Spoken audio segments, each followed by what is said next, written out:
நம்ம வெங்கட் பிரபு அவர்கள். இந்த கோட்டு படத்துல விஜயை வச்சு விஜய்க்கு அவரோட பெனல்டிமேட் படத்துல பக்காவான ட்ரிபியூட் தந்திருக்காருன்னு சொன்னா அது மிகையாகாது.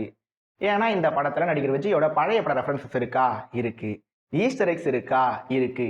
ரியல் லைஃப் வசனங்கள் இருக்கா? இருக்கு. பொலிட்டிக்கல் பஞ்சஸ் இருக்கா? அதுவும் இருக்கு.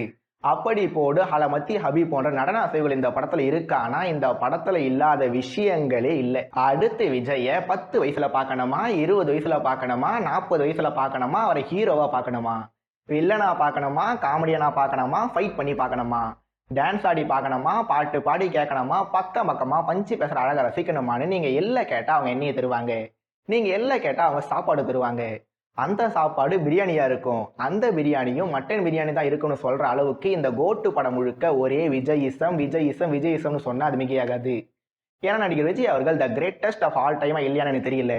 But he is one of the கிரேட்டஸ்ட்ன்றதுல எந்த வித சந்தேகமும் இல்லை.